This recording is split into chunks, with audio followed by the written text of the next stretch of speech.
Hello అండి. అందరికీ అనుకోని ప్రేమ కథకు స్వాగతం. మరిక ఆలస్యం చేయకుండా కథలోకి వెళ్దాం. అనుకోని ప్రేమ పార్ట్ 58. ఆదిత్య ఆఫీస్కు చేరుకున్న అతని మనసు మాత్రం నిన్నటి సంఘటనల చుట్టూనే తిరుగుతూ ఉంటుంది. ఛాయాకి నల్లపూసలు ఇవ్వటం, ఇంటికి వెళ్ళేటప్పుడు ఆమె మొండిగా కారు దిగి వెళ్ళిపోవటం, ఇలా అన్ని విషయాలు అతనిని కలవరపెడుతుంటాయి. అర్జెంటుగా జరిగిన విషయాలను రఘుకి చెప్పేయాలి అని అనుకుంటూ ఫ్యూన్ని పిలుస్తాడు. రఘు సార్ వస్తే ఒకసారి నా క్యాబిన్కి రమ్మను అని కబురు పెడతాడు. రఘు ఆఫీస్కు వచ్చిన వెంటనే ఆదిత్య దగ్గరికి వెళ్తాడు. ఆదిత్య తన పనిలో నిమగ్నమై ఉంటాడు. ఆదిత్య క్యాబిన్లోకి వెళ్ళిన రఘు, ఏంటిరా ఆదిత్య, వచ్చిన వెంటనే స్టార్ట్ చేశావు, ఏంటి విషయం అంటాడు. అలా ఏం లేదు రఘు అంటూ డల్గా రఘు వైపు చూస్తాడు ఆదిత్య. ఆ విషయం ఏంటో చెప్పండి సార్, తమరి ఫేస్ అలా ఉంది అంటేనే మాకు విషయం కొంచెం టఫ్ అని అర్థమవుతుందిలే అంటాడు రఘు. ఛాయాకి నల్లపూసల దండ ఇవ్వటం, ఆమెను ఇంటికి తీసుకువెళ్ళటం, ఆమె రాత్రి ఒంటరిగా తన ఇంటికి వెళ్ళిపోవటం అన్నీ వివరంగా తన స్నేహితుడికి చెబుతాడు.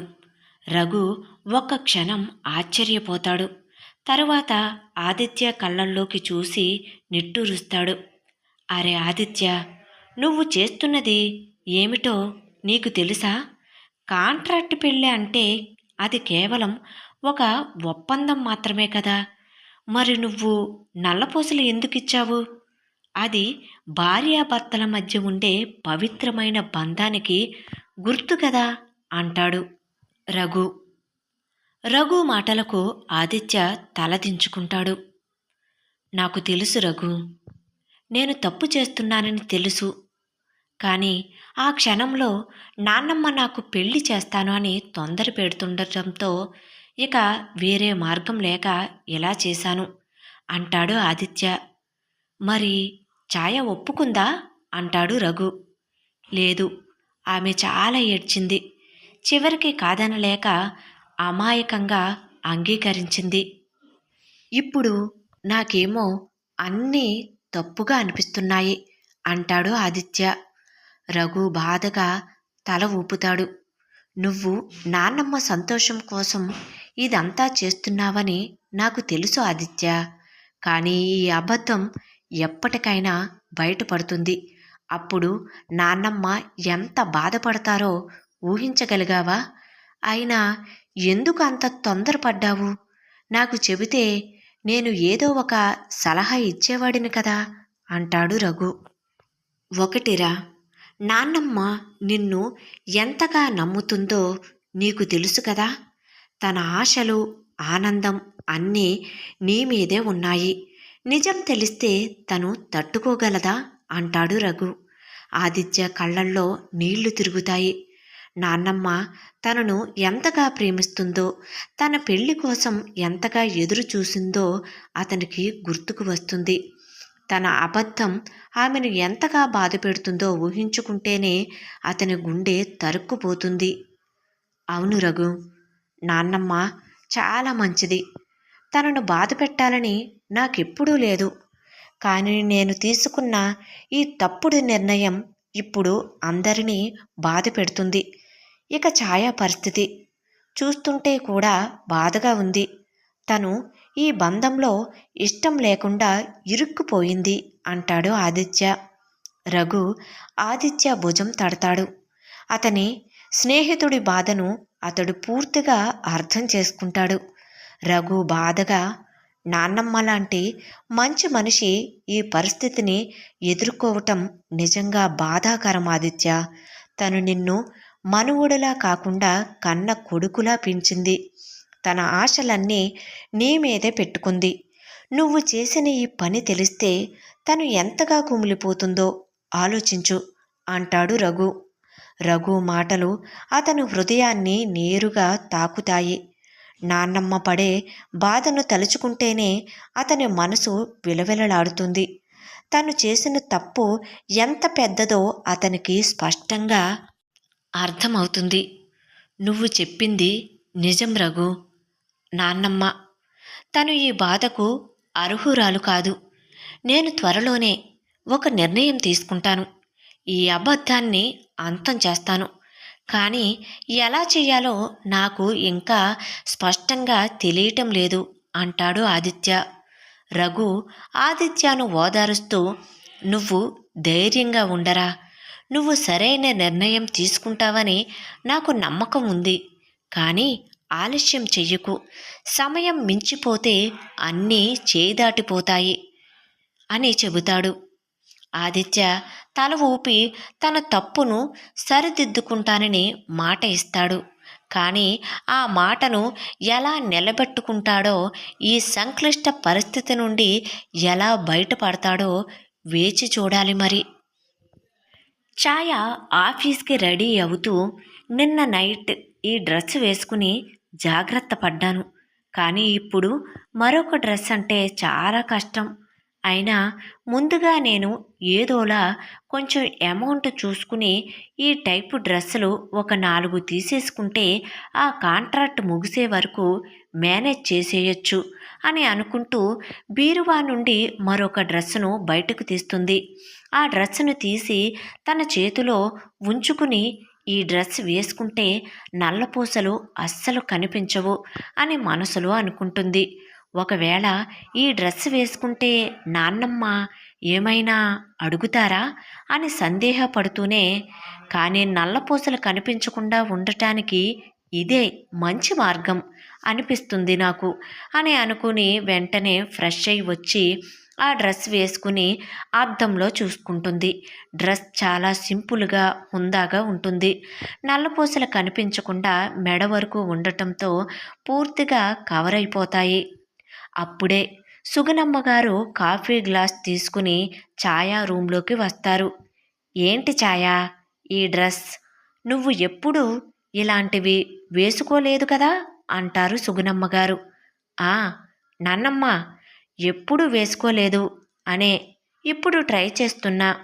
ఎలా ఉన్నాను చెప్పు నాన్నమ్మ ఈ డ్రెస్లో అంటుంది ఛాయ. ముందు కాఫీ త్రాగు, చల్లారిపోతుంది అంటూ కాఫీ కప్పు ఛాయాకి అందిస్తూ మరొక కప్పులో ఉన్న కాఫీని త్రాగుతూ, ఆ సూపర్, బాగుంది, కానీ కొంచెం కొత్తగా ఉన్నావు అంటారు సుగుణమ్మగారు. సరే ఛాయా, నువ్వు రెడీ అవుతూ ఉండు, నేను సిరికి మందులు వేస్తాను, ఇప్పటికే లేట్ అయ్యింది అని ఖాళీ కాఫీ కప్పులను తీసుకుని వెళ్ళిపోతారు సుగుణమ్మగారు. అమ్మయ్యా, నానమ్మనే నేను మేనేజ్ చేయగలిగాను అంటే ఇక మనకి తిరుగు ఉండదు అని హ్యాండ్ బ్యాగ్ తగిలించుకుని చకచక ఆఫీస్కి బయలుదేరుతుంది. ఆఫీస్కి వెళ్ళిన తర్వాత తన స్కూటీని పార్క్ చేస్తూ ప్రక్కనే పార్కు చేయబడిన ఆదిత్య కారును డౌటుగా వెనక్కి తిరిగి తిరిగి చూస్తూ ఆఫీసులోకి అడుగుపెడుతుంది. తిన్నగా ఆదిత్య క్యాబిన్లోకి వెళ్తుంది. అప్పటికే అక్కడ రఘు ఉండటం చూసి ఆదిత్య కన్నా ముందుగా రఘుకి విష్ చేస్తుంది. ఆ ఛాయ, వెరీ గుడ్ మార్నింగ్ అంటాడు రఘు. ఆదిత్య తన ల్యాప్టాప్లో ముఖం పెట్టుకుని ఉన్నా అతడు ఒక్కసారిగా ఛాయ వైపు చూసి తనలో తాను కళ్ళను పెద్దవి చేసి, ఇదేంటి ఈ అమ్మాయి ఈరోజు ఏం వేసుకుంది? ఏదో అమ్మమ్మల కాలం నాటి డ్రెస్లా ఉందే. నిన్నటి వరకు మరీ మోడ్రన్గా కాకపోయినా కొంచెం బెటర్గానే ఉన్న ఈమె సడన్గా ఏమయ్యి ఉంటుంది అనుకుంటాడు. అతను తన కుర్చీలో వెనక్కి వాలి ఒక చిలిపి నవ్వు నవ్వుకుంటాడు. ఛాయ వేసుకున్న డ్రెస్ వెనక ఉన్న అసలు కారణం అతనికి ఏమాత్రం అర్థం కాదు.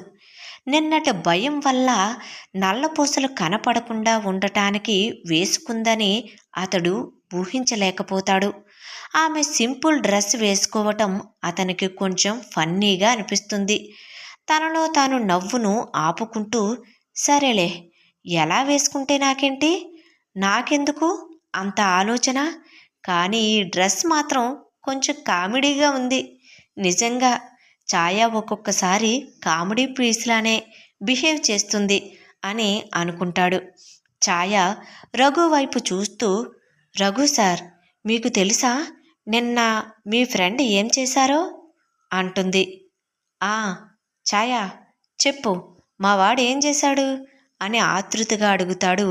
ఆదిత్య ద్వారా అసలు విషయం తెలుసుకున్నప్పటికీ ఏమీ తెలియని వెల్లుల్లిలా ఆశ్చర్యంగా ఛాయా వైపు చూస్తూ, నిన్న ఈయన నాకు నల్లపూసలు ఇచ్చారు.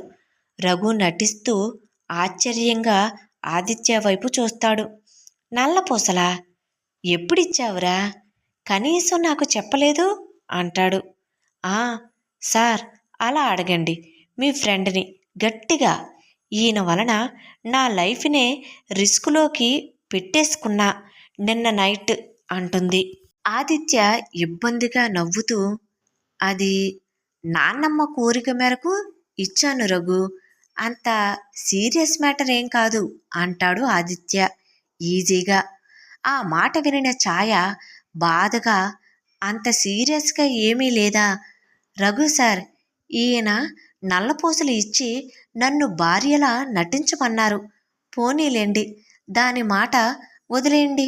కానీ నిన్న రాత్రి నేను ఒంటరిగా వెళ్తుంటే నా వెనకాల ఒక కారు వచ్చింది. నన్ను కిడ్నాప్ చేయడానికి ప్రయత్నించారు. మీ ఫ్రెండ్ గురించి ఆలోచిస్తేనే భయమేస్తుంది. ఒకవేళ వాళ్ళు నన్ను పట్టుకుంటే ఏమైపోయేదాన్నో అని పైకి చూస్తూ దండం పెట్టుకుంటుంది ఛాయ. అనుకోని ప్రేమ కథ కొనసాగుతుంది.